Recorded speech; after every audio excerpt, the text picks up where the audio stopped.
Mít đói bụng chưa? Ừ, cho mẹ xíu nhá.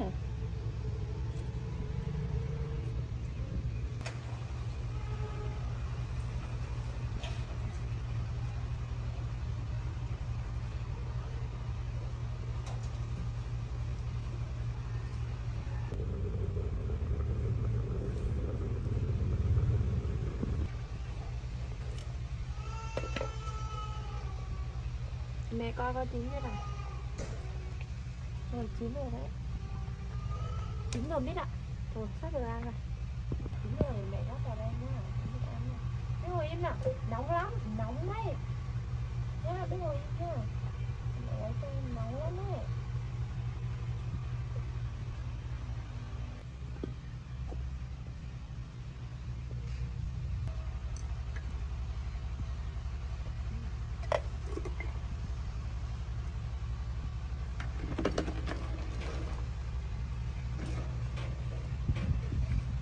Biết ngồi đây ngồi.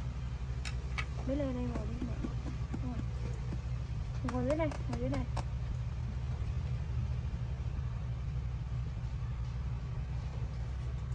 Chờ mẹ xíu nha, đang nóng lắm.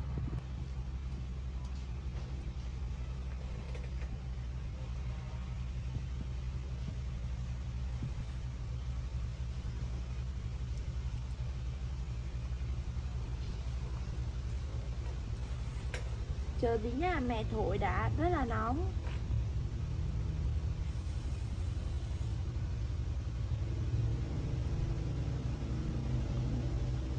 Không mẹ cầm cho, nóng lắm.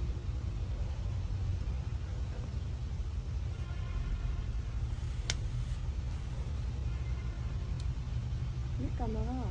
Không con. Rồi đây mẹ cầm cho biết này. Không, cái này vỏ đây mới đừng ăn nhá.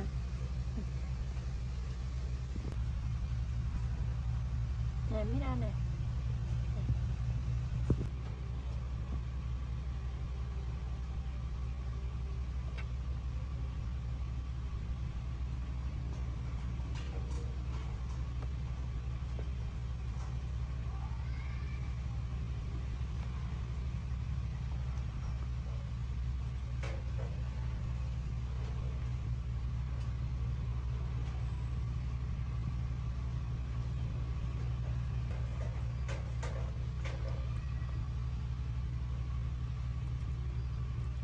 Ngon không biết?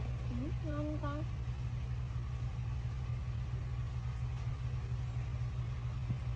Chín rồi đấy.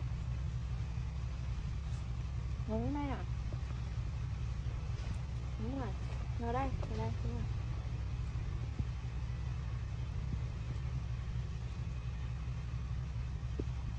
Thế này ngồi với mẹ hả? Không ngồi bàn hả? Để mẹ con miếng rồi, chín rồi. Từ từ nhá, để mẹ thổi đã. Lấy mẹ ăn miếng này đi, mẹ thổi đã.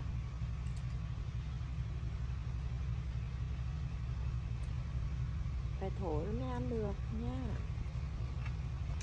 Rồi mẹ để đây cho nó nguội rồi mẹ lấy cái nước ăn này. Không, mẹ ăn miếng này đi, đây là vỏ mà. Không phải đâu, vỏ đấy.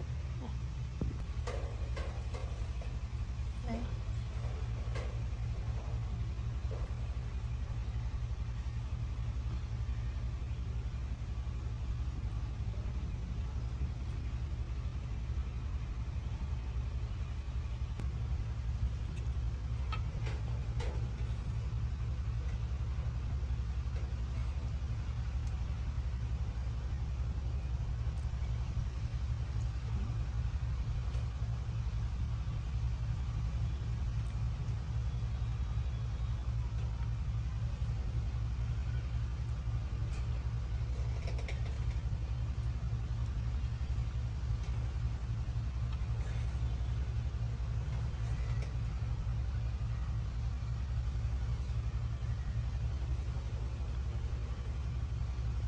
Ngon hả? Ngon hả?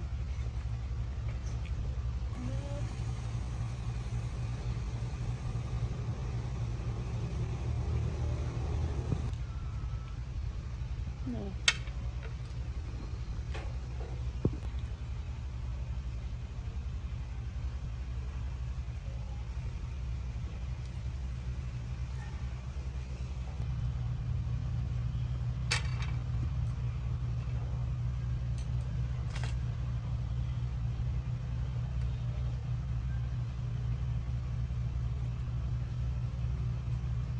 Mít không ăn nữa hả Mít? Hả? Mít không ăn nữa hả?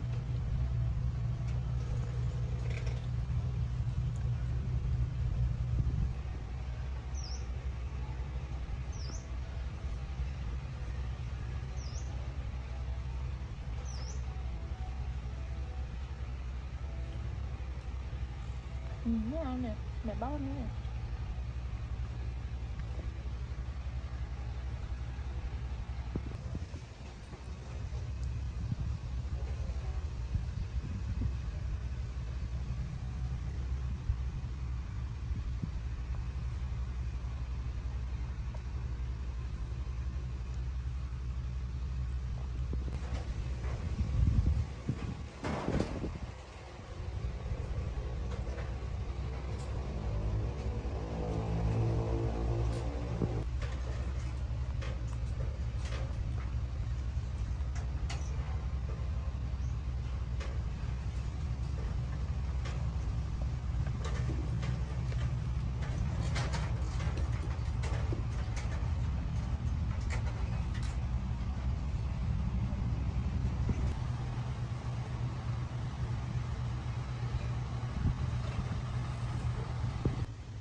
Tình yêu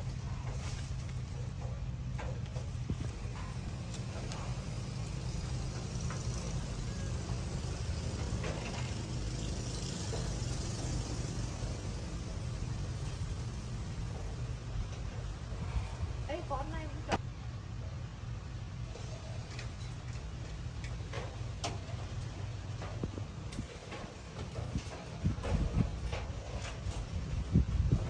đi rồi ra mẹ bế về nhà vào nhà nào con lên nào đi rồi đến xuống nào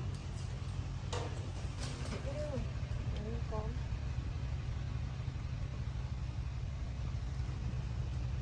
rồi mẹ với Mít vào nhà nhá.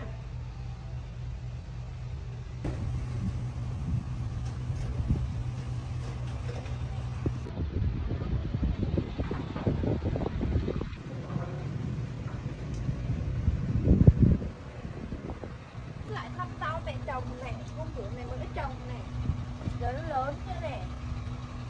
Nè, Mít thích ăn cái nào nè?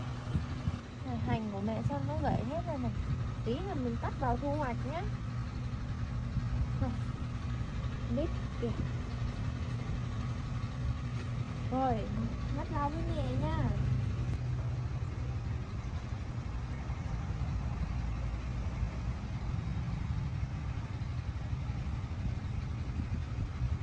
Rau này hôm bữa mẹ em biết trồng đấy. Lớn, nhanh lớn chưa này.